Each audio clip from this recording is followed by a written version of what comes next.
The Subtle Art of Not Giving a Fuck. Your guide to a good life that might not always feel good. Are you constantly chasing happiness, only to feel more anxious and inadequate? Does the pressure to be positive, to always win and achieve, leave you feeling exhausted and phony? What if the secret to a truly good life isn't about giving more fucks, but about strategically figuring out what not to give a fuck about? Welcome, listeners, to a refreshingly honest and hilariously blunt journey through the subtle art of not giving a fuck, a counterintuitive approach to living a good life, by the popular blogger and author Mark Manson. Published in 2016, this book exploded onto the self-help scene by deliberately defying the conventional wisdom of relentless positivity. Manson's core philosophy challenges the pervasive idea that to be happy, we must constantly strive for more, be endlessly optimistic, and avoid all negativity. Instead, he argues that life is inherently full of problems, pain, and discomfort, and true happiness comes not from avoiding these things, but from choosing what problems we're willing to endure and what values we're willing to struggle for. He teaches us that our greatest power lies in strategically selecting what truly matters to us, letting go of everything else, and embracing the inevitable discomfort that comes with living a meaningful life. This book is a witty, profound, and often provocative call to identify your core values, accept your limitations, and focus your limited fucks on what genuinely counts. It's a vital guide for anyone seeking authenticity, resilience, and a deeper sense of purpose beyond superficial happiness. Part 1. Don't Try.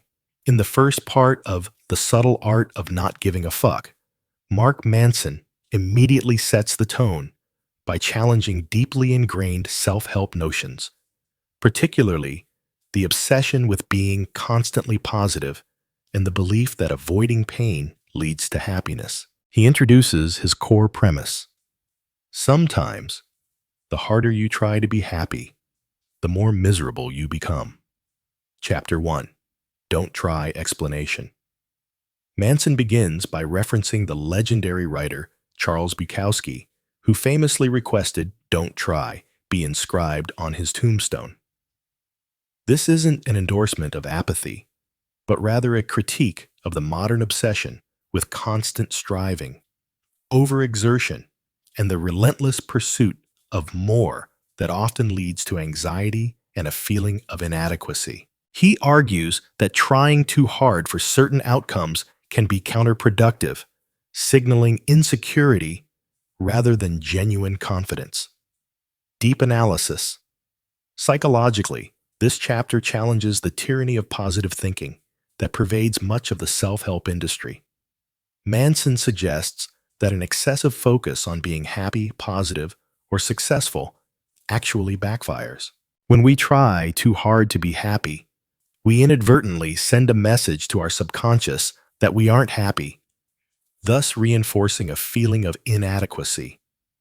This creates a feedback loop from hell, where the more we desire positive experiences, the more we feel negative about not having them. He posits that true confidence and joy often come from simply doing something because it feels right, not because you're desperately trying to prove something or escape a negative feeling. The "Don't Try" philosophy is about embracing indifference to adversity and being comfortable with who you are, flaws and all. Illustrative examples. The feedback loop from hell.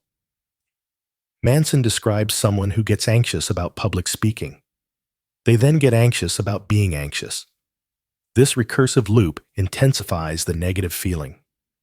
The act of trying not to be anxious actually makes them more anxious because their focus is on the anxiety itself. The solution isn't to try not to be anxious, but to accept that anxiety is a part of the experience and focus on delivering the speech regardless. The pressure to be happy on social media.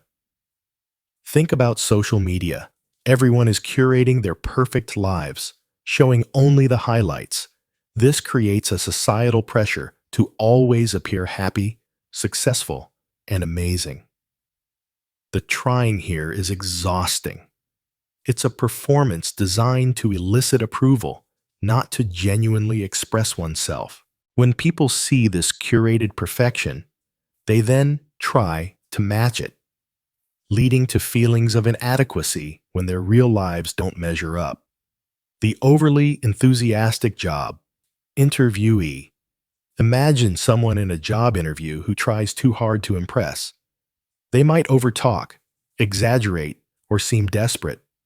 This trying often comes across as insincere or insecure, making them less likely to get the job rather than more. True confidence in an interview comes from being prepared and genuinely interested, not from frantic attempts to prove worth. Practical application. Identify an area where you feel you are trying too hard to be or do something. Ask yourself, am I doing this out of genuine desire or out of a desperate need for a specific outcome or to avoid a negative feeling? Practice embracing indifference to the outcome and simply focus on the process itself. If you're anxious, acknowledge it and then proceed anyway, without trying to eliminate the anxiety. This reduces the negative feedback loop. Chapter 2. Happiness is a problem. Explanation. This chapter delivers a blunt truth. Happiness is not a universally obtainable goal that we can achieve by simply avoiding problems. Instead, life is inherently full of problems, and happiness comes from solving problems, not from avoiding them. Manson argues that life is a continuous cycle of problems and solutions, and the quality of your life is determined by the quality of the problems you choose to have. Deep analysis. Psychologically, many people are conditioned to believe that life should be easy and free of discomfort. This leads to a constant pursuit of pleasure and avoidance of pain, which Manson calls the law of avoidance, or the hedonic treadmill. We get a temporary high from solving a problem or achieving a pleasure, but then we quickly adapt, and a new problem or desire arises. This cycle is endless. True happiness, therefore, isn't a permanent state of bliss. It's an active process of confronting and solving problems that align with our values. Pain is not the enemy. It's the indicator that there's a problem to be solved, and the process of solving it is where meaning and happiness are found. Illustrative examples. The pleasure trap. Manson gives the example of someone chasing instant gratification. Video games, junk food, social media scrolling. These provide temporary pleasure, solving the problem of boredom or discomfort, but often lead to larger, more significant problems. Unhealthiness, lack of productivity, loneliness. The happiness they offer is fleeting and ultimately creates more dissatisfaction. The entrepreneur's problems. A successful entrepreneur doesn't avoid problems. They actively choose to take on significant problems, e.g., creating a new product, scaling a business, dealing with difficult clients, because those problems align with their values and passions. The happiness comes from the process of overcoming those challenges, not from a life free of them. The higher the quality of the problems you take on, the higher the quality of your life. The relationship problems. Every relationship has problems. An unhealthy relationship might try to avoid conflict or sweep issues under the rug, leading to resentment and stagnation. A healthy relationship embraces its problems, actively communicating and working through disagreements. The happiness in the healthy relationship comes from the process of solving problems together, deepening the bond, not from a problem-free existence. Practical application. Stop chasing superficial happiness. Recognize that constant positivity is a trap. Embrace problems. Instead of avoiding pain, ask yourself, what problems am I willing to have? What struggle am I willing to endure? Choose your struggles wisely. Ensure the problems you're tackling align with your core values. If you value personal growth, you'll happily embrace the problem of learning a new skill, even if it's difficult. Find joy in the process. Understand that happiness is found in the journey of problem solving, not just the destination. Chapter 3. You are not special explanation. This chapter is a direct challenge to the pervasive belief that everyone is special, exceptional, and destined for greatness. Manson argues that this idea, while well-intentioned, often leads to an inflated sense of entitlement, fragile self-esteem, and a fear of failure. He asserts that true self-esteem comes from honestly recognizing our limitations and accepting that, in the grand scheme of things, most of us are pretty average. Deep analysis. Psychologically, the everyone is special narrative, often perpetuated by modern parenting and social media, creates a dangerous trap. It sets unrealistic expectations, making normal struggles feel like personal failures. When we believe we're supposed to be extraordinary, average experiences feel inadequate, leading to anxiety, insecurity, and a desperate need for external validation. This fuels a constant search for more attention, more success, more possessions, that ultimately leaves us feeling empty. Manson's point is not to demean anyone, but to liberate us from this crushing pressure. True happiness and resilience come from deriving significance from things that are genuinely meaningful and within our control, rather than from an imagined superiority. Accepting your averageness isn't settling. It's a profound act of humility that frees you to genuinely excel in areas you truly care about, without the burden of grandiosity. Illustrative examples. The special snowflake syndrome. Manson points to the generation raised with constant praise, often for merely participating. When these individuals face real-world challenges or criticism, they crumble because their self-esteem is built on a fragile foundation of external validation, not on genuine competence or resilience gained from overcoming adversity. They believe they are too special for pain or failure. The unhappy talent. He might illustrate a talented artist who never truly produces great work because they are so obsessed with being recognized as special. Their focus is on the outcome, fame, validation, rather than the process, the struggle of creation, the joy of the art itself. The fear of not living up to their perceived specialness paralyzes them, preventing them from even trying. The social media persona versus reality. Consider how people present themselves on social media. It's a carefully curated highlight reel designed to showcase how special their lives are. This creates a competitive cycle where everyone feels the need to constantly prove their uniqueness, leading to feelings of inadequacy and anxiety when their own lives don't match the idealized versions presented online. Practical application. Embrace your averageness. Recognize that it's okay to be good, not great, at many things. Focus your energy on genuinely excelling in areas that truly resonate with you, not just those that promise external validation. Derive value from within. Build your self-esteem on internal metrics.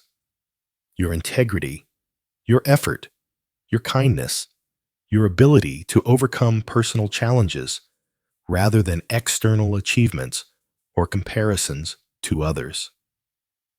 Accept uncomfortable truths. Be honest about your flaws and limitations. This vulnerability is a sign of strength, not weakness, and allows for genuine growth. Focus on contribution, not validation.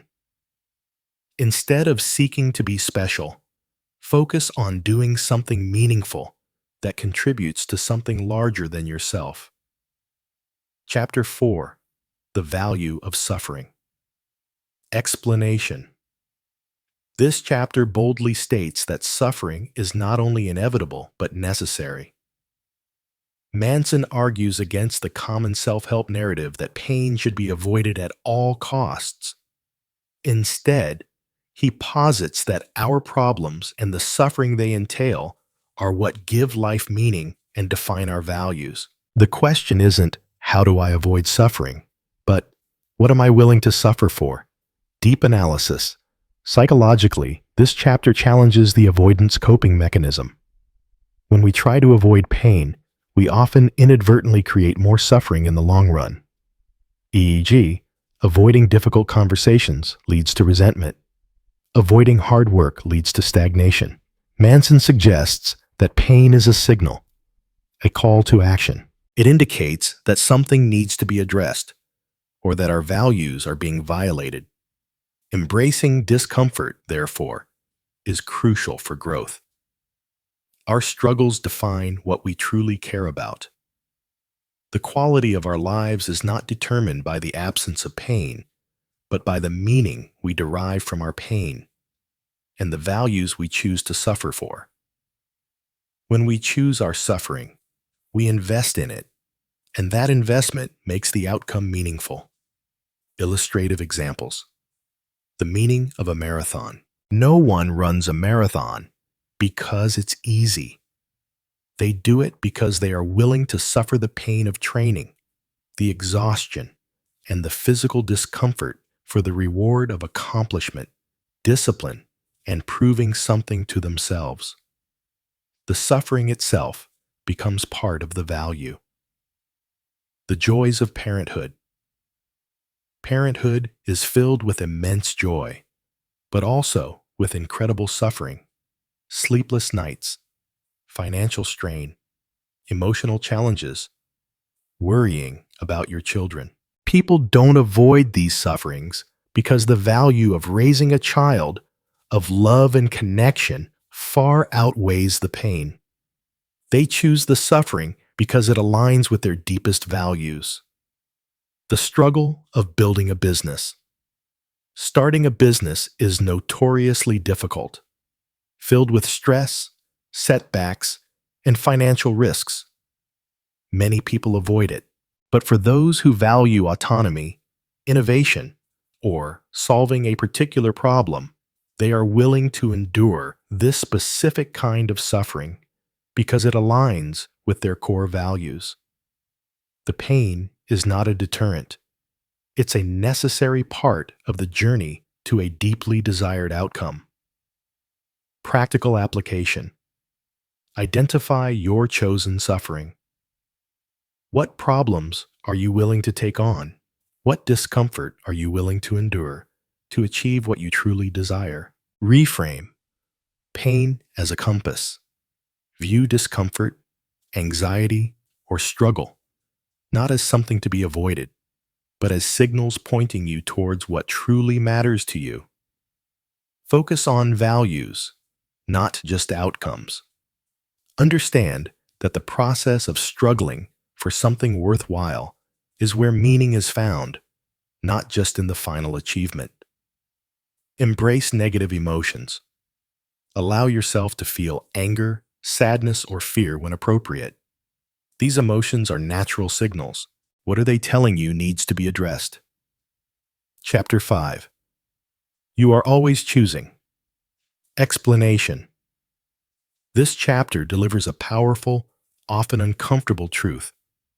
We are always responsible for what we choose to give a fuck about. Manson argues that while we may not always control what happens to us, We always control how we respond to it and what meaning we assign to it.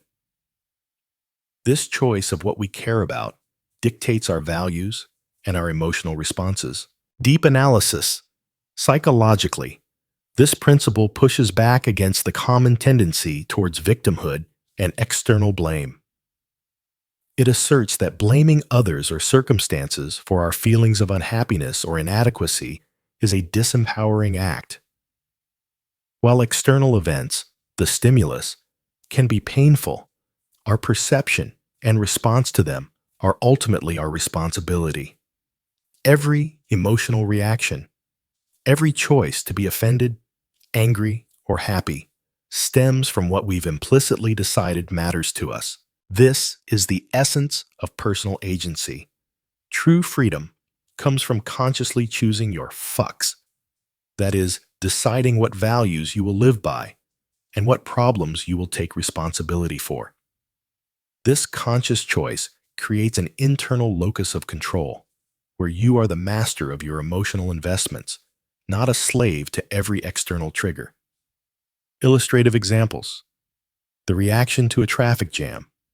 Imagine someone stuck in a traffic jam. One person might immediately get furious, blame the city planners, and curse the day, choosing to give a fuck about external circumstances beyond their control.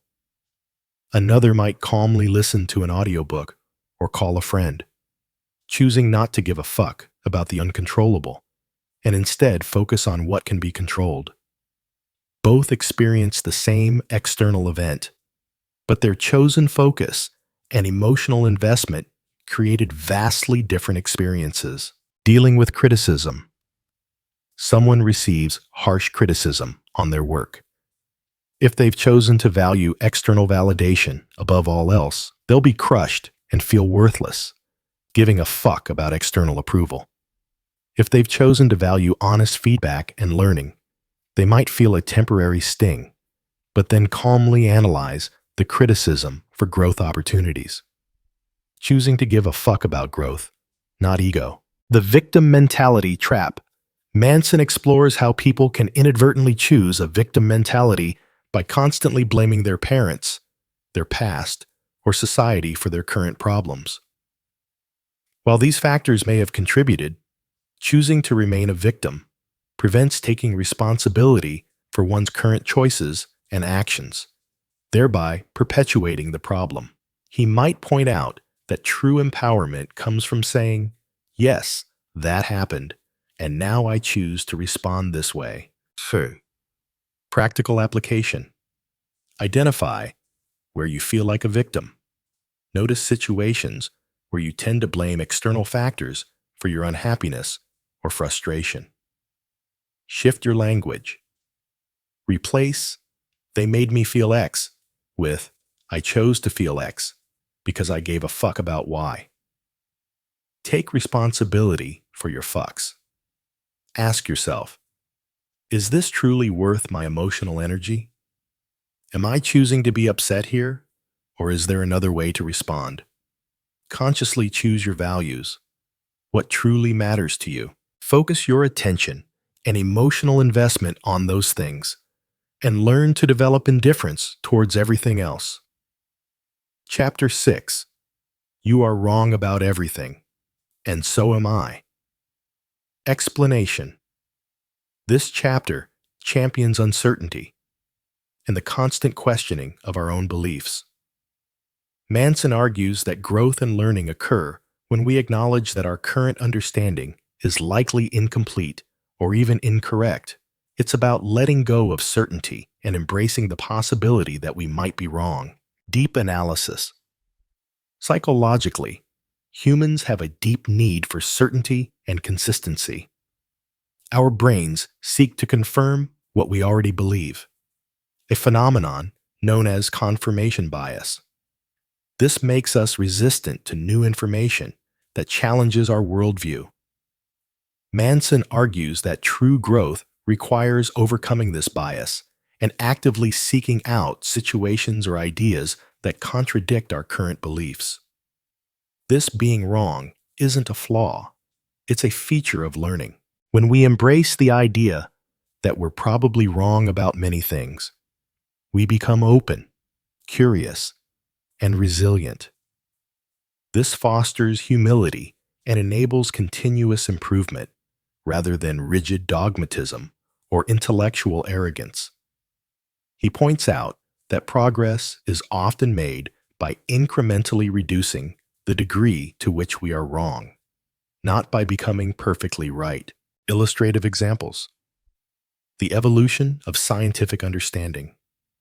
For centuries, people were certain the earth was flat or that the sun revolved around the earth.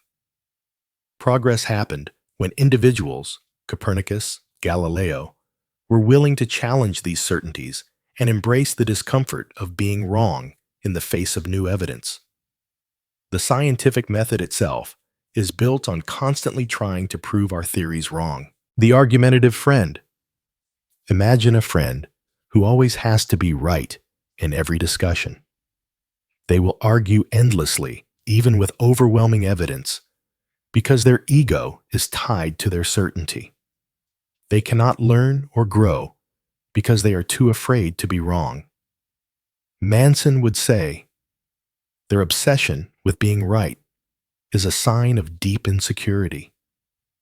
Personal growth through self-correction. A person might be certain their relationship problems are all their partner's fault.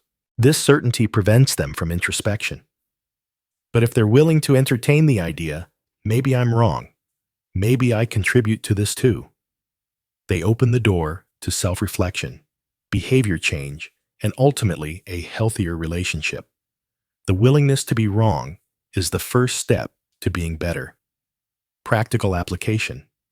Practice intellectual humility.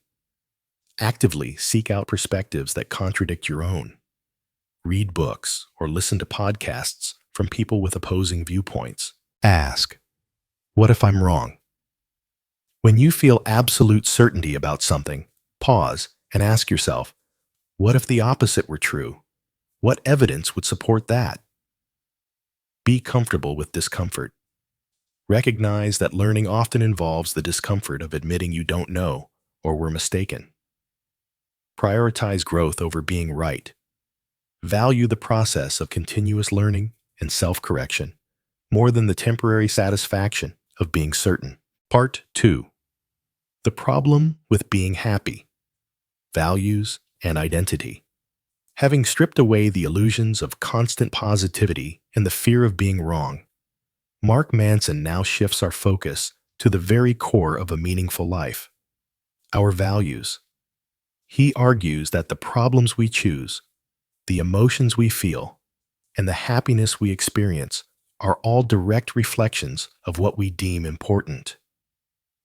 This part is about getting brutally honest with ourselves about what we truly value. Chapter 7. The Problem with Being Happy Explanation. This chapter serves as a deeper dive into the book's core premise. The relentless pursuit of happiness is often self-defeating. Manson argues that the modern obsession with feeling good all the time, driven by consumerism and social media, leads to a superficial existence and a fragile sense of self. True happiness doesn't come from trying to be happy, but from engaging with meaningful problems and values that align with who we are. Deep analysis. Psychologically, this chapter challenges the hedonic treadmill and the idea that positive emotions are the ultimate goal. Manson suggests that our brains are not designed for perpetual happiness. Instead, they are problem-solving machines. When we pursue happiness directly, we often fall into superficial traps, chasing fleeting pleasures, avoiding discomfort, and constantly comparing ourselves to others. This creates a happiness paradox. The more we try to be happy, the more we feel inadequate or anxious, because happiness is a byproduct, not a direct pursuit.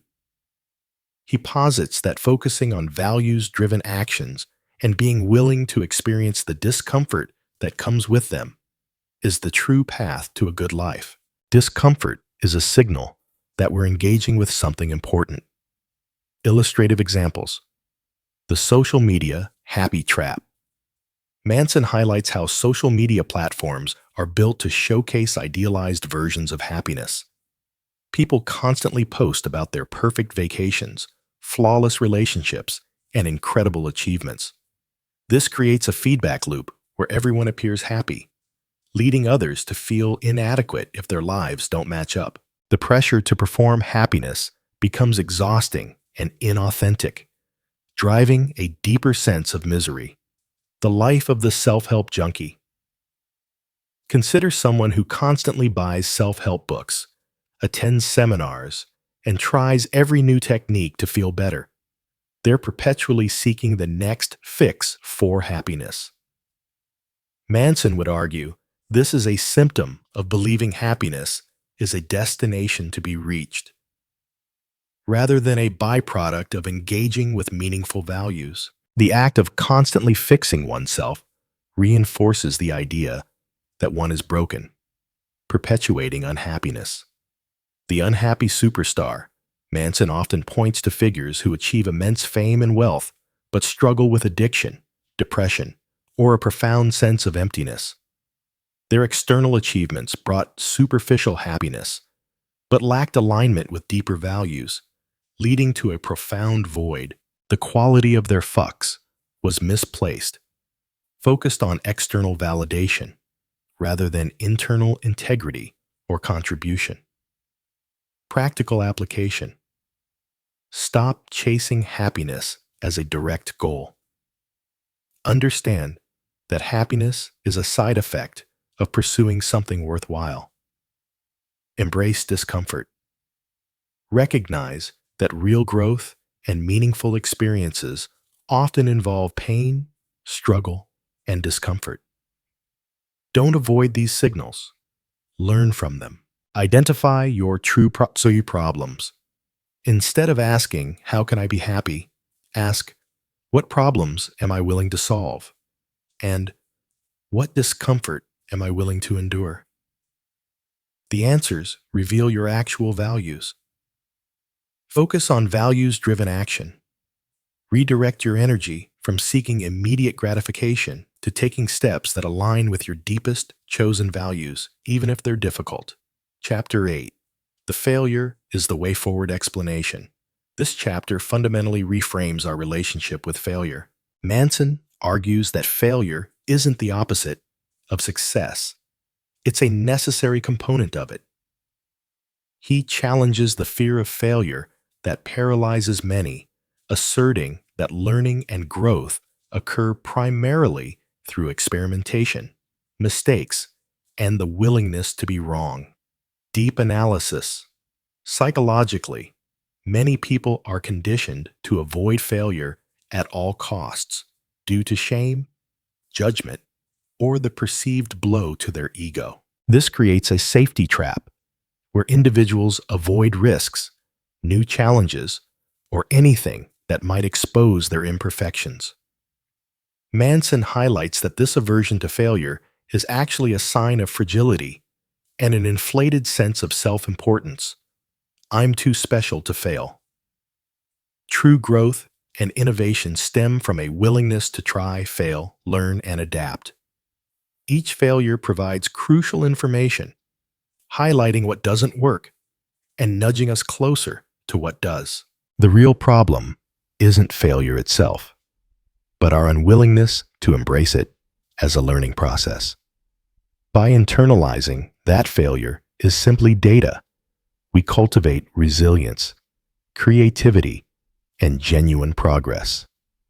Illustrative examples. The entrepreneur's journey. Almost every successful entrepreneur has a long list of failed ventures, rejected ideas, or significant setbacks before achieving a breakthrough. They don't see these as failures.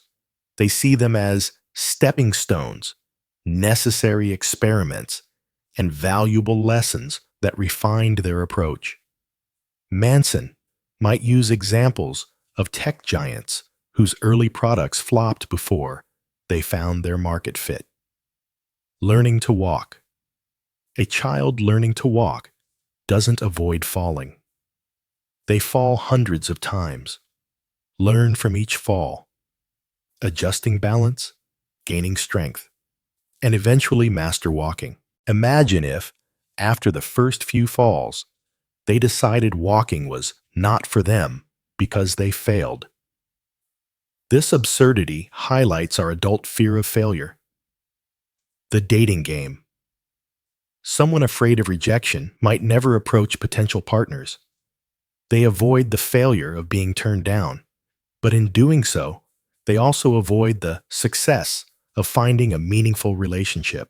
Manson would argue that the pain of rejection is simply feedback, telling you what doesn't work, or what type of person isn't a match, guiding you towards better connections. Practical application.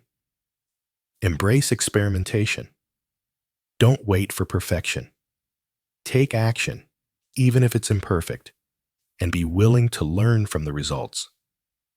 Reframe failure as data. Instead of saying, "I failed," say, "I got new information about what doesn't work." Set failure goals.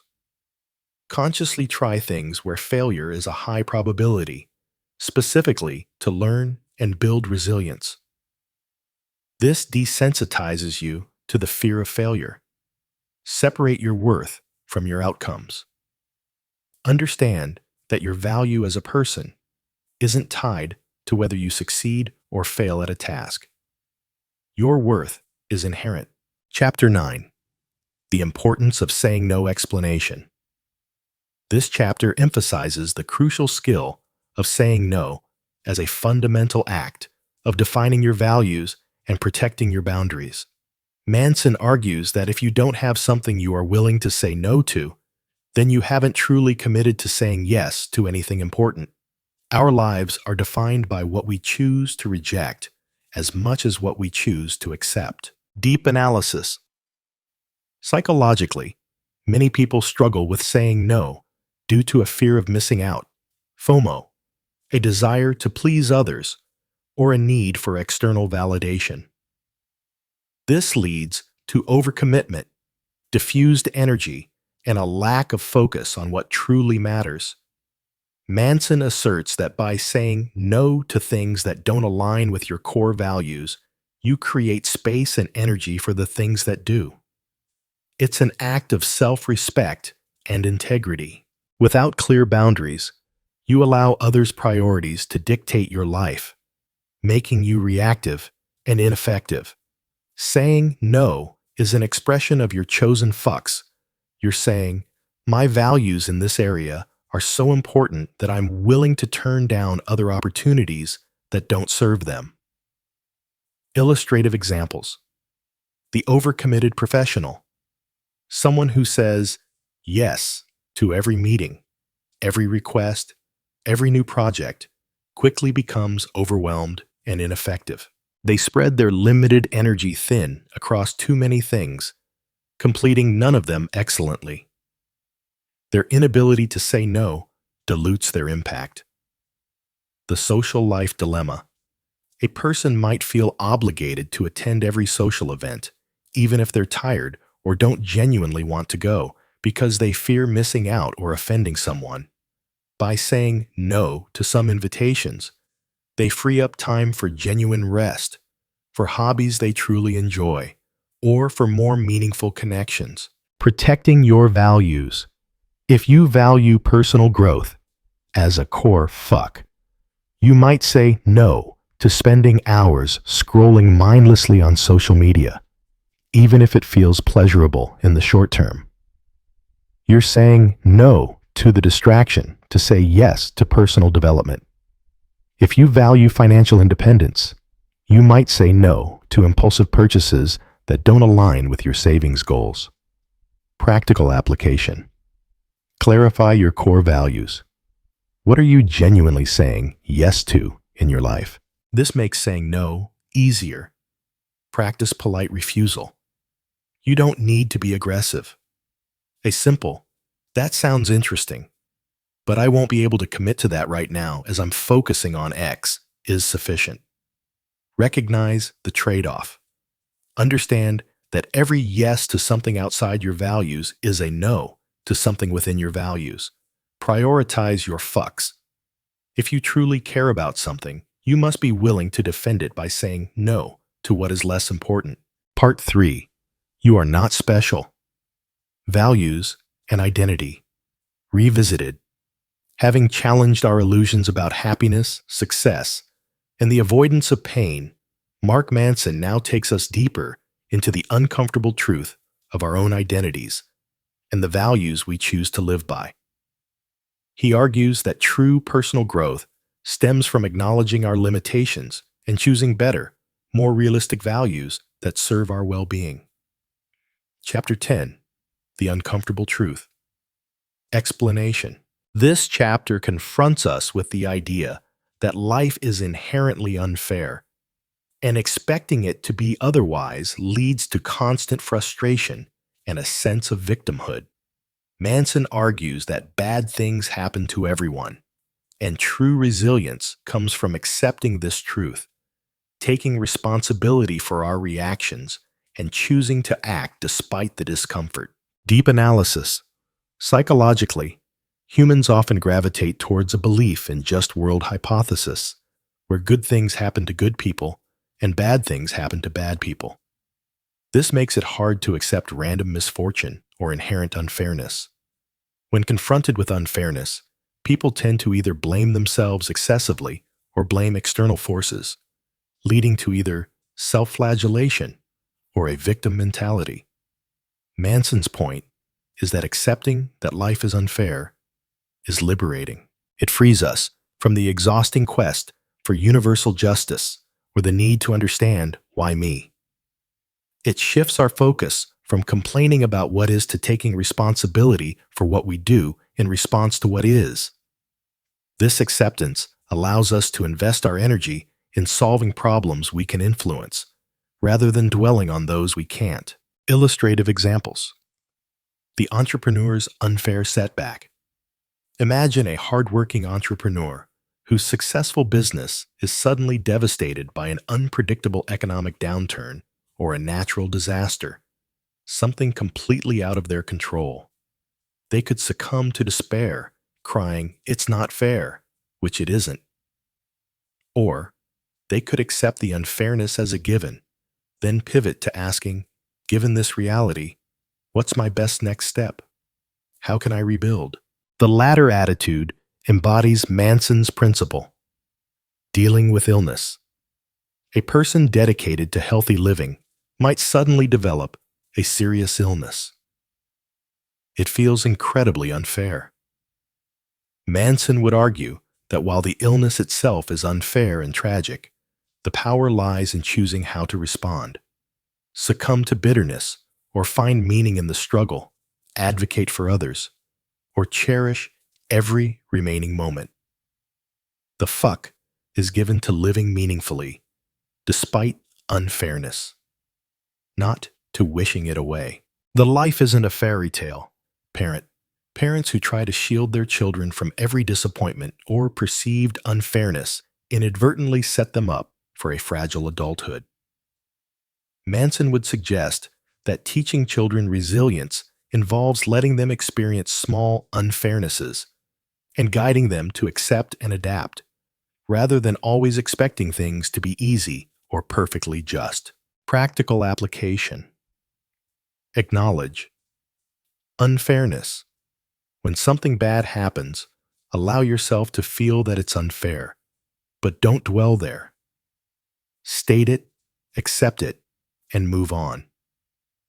Focus on response, not control. Redirect your energy from trying to control things you can't to consciously choosing your attitude and actions. Find the value in adversity. Even in unfair situations, ask, what can I learn from this? How can this make me stronger? What does this teach me about my values? Practice radical responsibility. For every problem, identify what you can take responsibility for, even if it's just your reaction. Chapter 11. You are not special. Revisited. Explanation. This chapter doubles down on the "you are not special" message, directly linking it to the concept of entitlement.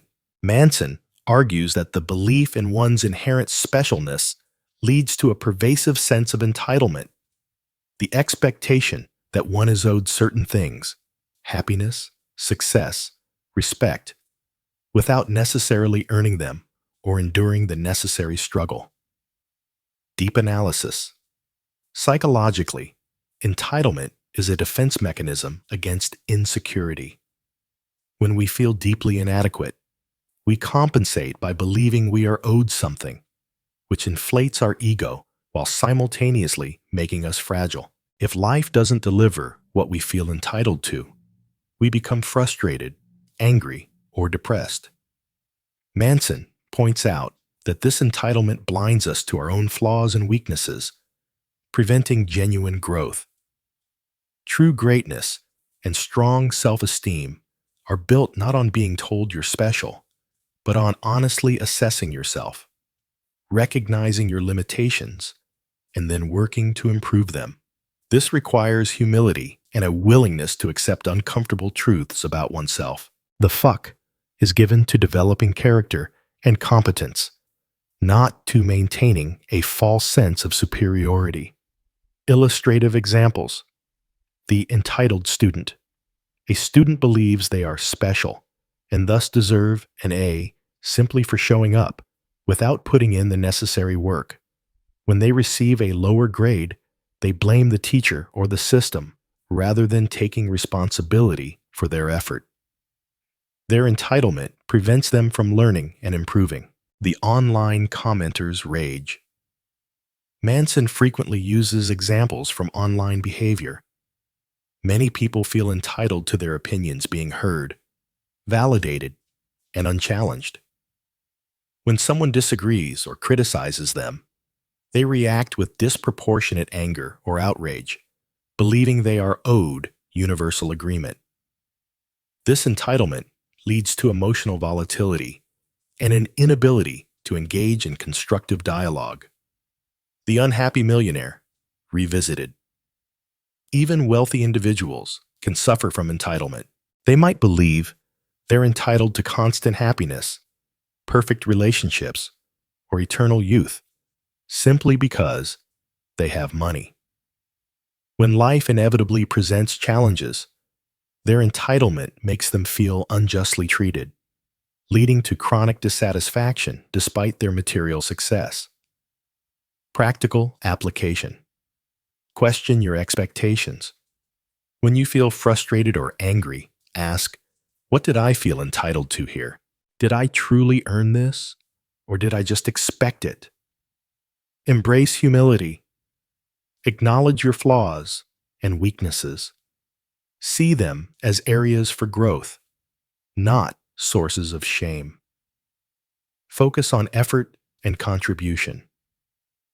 Derive your self-worth from the effort you put in and the value you provide, rather than from external validation or a belief in your inherent superiority. Accept being average for most things. Free yourself from the pressure to be exceptional at everything. Focus your energy on what truly matters to you. Chapter 12. How to pick your values. Explanation. This chapter is the core of Manson's philosophy, asserting that the quality of our lives is determined by the quality of our values.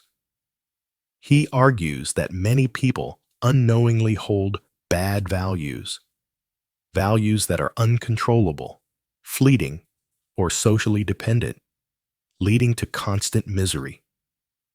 True personal growth comes from choosing good values that are based on reality, socially constructive, and controllable. Deep analysis. Psychologically, values are our personal standards for judging what is important and what is good or bad. They dictate what we choose to give a fuck about. Manson identifies bad values as those that are controllable, values that you cannot truly control, e.g., popularity, wealth for its own sake, always being right, avoiding all pain. Chasing these leads to constant anxiety and disappointment. Socially dependent, values that rely entirely on how others perceive you, e.g., always being liked, being famous, having a perfect physique to impress others. Fleeting, superficial, values based on transient pleasures or external metrics, e.g., always being happy, having the newest gadget. He contrasts these with good values, which are reality-based, grounded in truth and self-awareness, socially constructive, benefit others as well as yourself, controllable. You can actively choose to live by them, regardless of external circumstances. Examples: honesty, integrity, vulnerability, curiosity, self-respect, compassion, growth. Choosing good values empowers you because you become the master of your own emotional experience. Your fucks are invested in things you can truly influence and derive meaning from. Illustrative examples: the value of popularity versus integrity. If someone values being popular above all else, a bad, uncontrollable, socially dependent value, they will constantly compromise their integrity, constantly seek external validation, and be perpetually anxious about what others think. If they value integrity, a good, controllable, reality-based value, they will make choices based on their inner compass, leading to genuine self-respect and resilience, regardless of popular opinion. The value of wealth for its own sake versus contribution. If one's sole value is to be rich, a potentially bad value if divorced from purpose, they might engage in unethical behavior or feel empty upon achieving it. If their value is to contribute meaningfully through entrepreneurship, a good, controllable value, then wealth becomes a byproduct of their value-driven actions, bringing fulfillment. The value of feeling good versus growth. If one's value is to always feel good, a bad, fleeting value, they will avoid any discomfort, thus avoiding growth opportunities. If their value is growth, a good, controllable value, they will willingly embrace the pain of learning, challenging themselves, and making mistakes, knowing it leads to deeper fulfillment. Practical application. Identify your current values.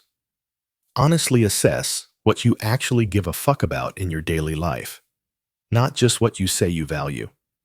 Look at where your energy, time, and emotions are consistently invested. Evaluate your values. Are they good or bad values according to Manson's criteria? Are they controllable, socially constructive, and reality-based? Choose better values. Consciously decide what you want to value. Write them down. Align actions with values. Make a conscious effort to live by your chosen good values, even when it's uncomfortable. This is where your true fucks should go. Part 4. And then we die.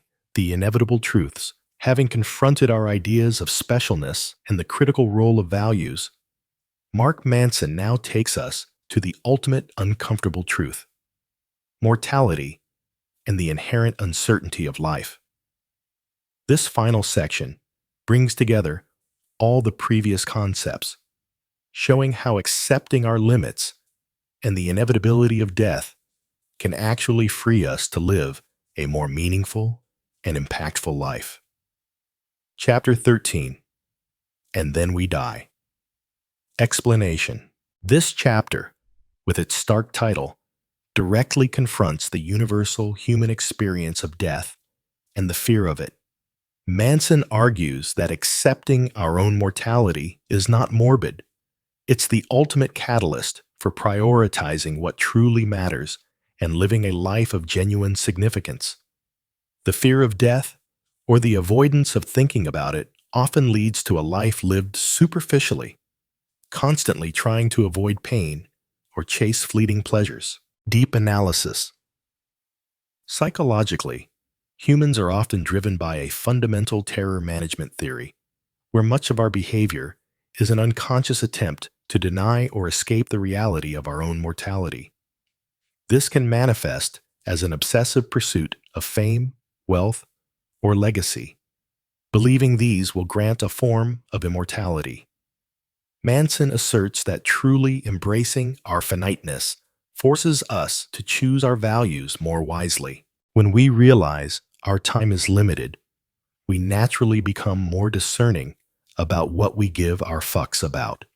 It helps us discard superficial concerns and focus our energy on experiences, relationships, and contributions that genuinely resonate with our core values. The comfort of knowing our time is limited, ironically, provides clarity and urgency. Illustrative examples. The dying man's regrets. Manson often refers to research on the regrets of the dying. Common regrets include, I wish I hadn't worked so hard, I wish I'd stayed in touch with friends, or I wish I'd had the courage to live a life true to myself, not the life others expected of me. These regrets highlight how the avoidance of discomfort and the pursuit of external validation, misplaced fucks, lead to unfulfilled lives when facing the ultimate limit. Accepting mortality earlier allows us to reprioritize. The entrepreneur's reckoning. An entrepreneur might be working 100-hour weeks, chasing endless growth. The fear of failure or the desire for ultimate success might be driving them. But if they face a near-death experience or a serious illness, it often forces them to confront their values. Do they want to be remembered for their quarterly profits or for the impact they had on their family and community? The looming reality of death can redefine their definition of success. The daily ritual of mortality. Some ancient philosophies, like Stoicism, encourage a daily contemplation of death, memento mori. This isn't about wallowing in despair, but about using the awareness of impermanence to appreciate the present moment more deeply, to act with greater purpose, and to let go of trivial worries. It clarifies what truly deserves our limited attention. Practical application. Contemplate your mortality. Take time to reflect on the finite nature of your life. This can be uncomfortable, but it's a powerful clarifier. Use it to prioritize. Ask yourself, if I had only X years left, what would I truly give my fucks about? What relationships, experiences, or contributions would matter most? Let go of the trivial. Recognize how much energy you spend on superficial worries, comparisons, or things you can't control. Death puts these into perspective. Live your values now. Don't wait for a crisis to live according to your deepest values. Start embodying them in your daily actions. Chapter 14. The final chapter, the fuck it moment. Explanation. This concluding chapter brings everything full circle, emphasizing that true freedom and a good life come from consciously choosing what to give a fuck about, accepting the problems that come with those choices, and embracing the inevitable uncertainty and pain of life, including death. It's about finding meaning and significance in a world that offers no inherent meaning. Deep analysis. Psychologically, this is about integrating all the previous lessons into a coherent approach to life. The fuck it moment isn't about apathy.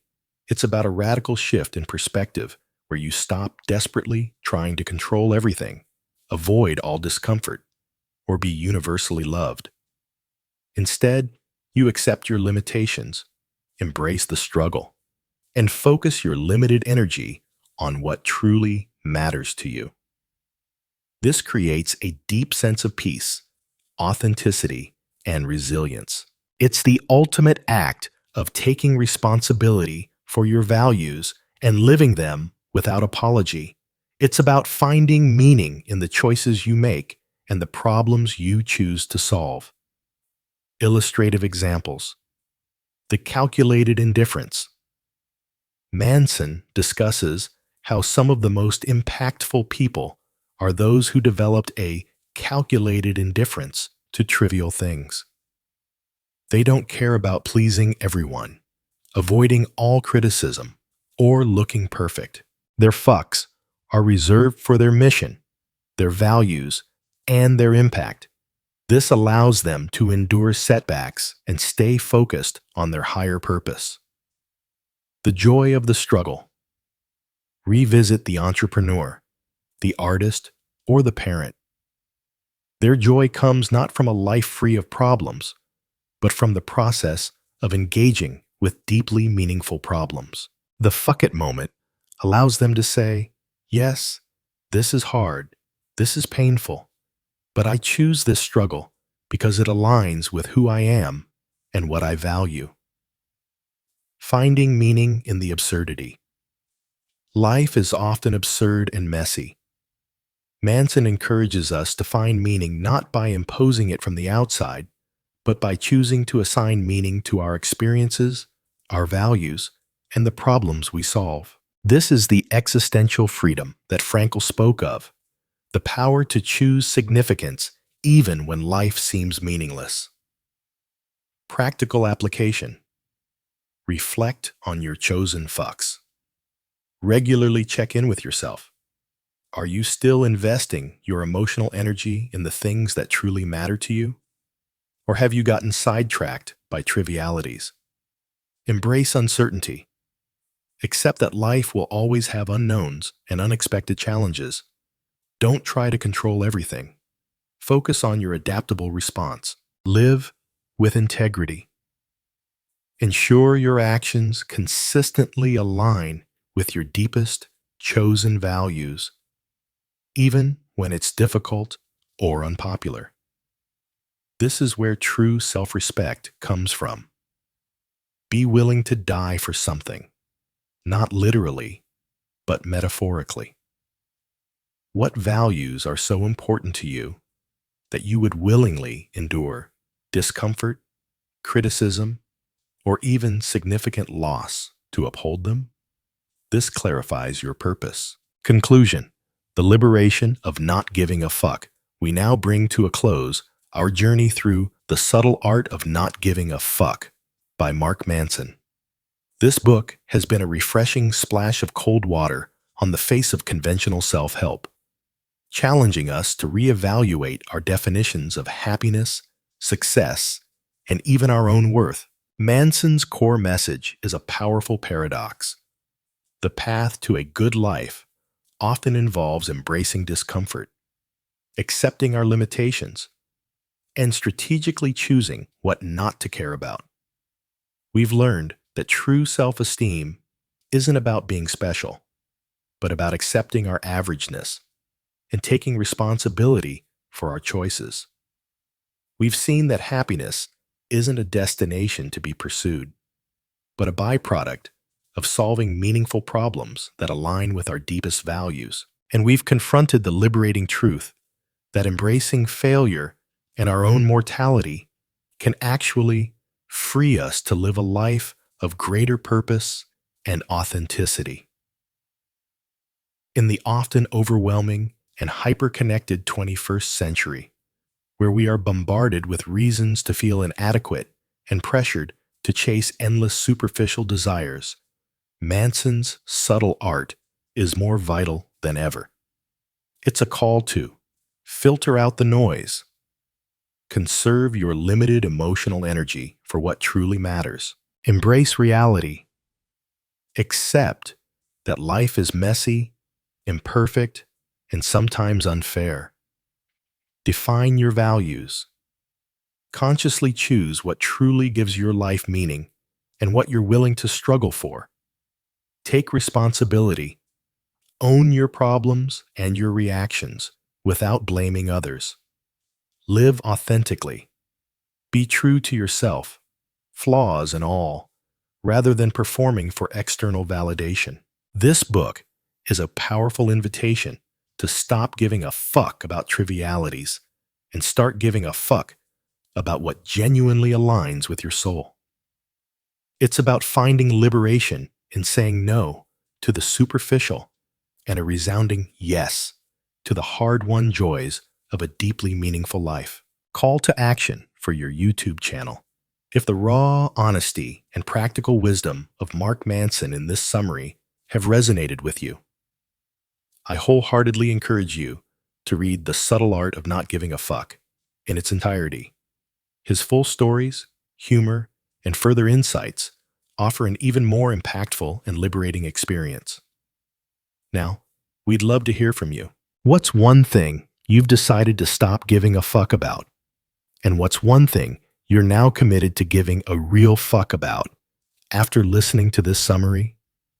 Share your reflections and intentions in the comments below. Your journey toward authenticity inspires this entire community. If you found this comprehensive audiobook summary valuable, please give this video a thumbs up to support the channel. Subscribe for more transformative book insights, and hit that notification bell so you don't miss our next deep dive into life-changing wisdom. Thank you for listening. And remember, don't try, just do, and choose your fucks wisely.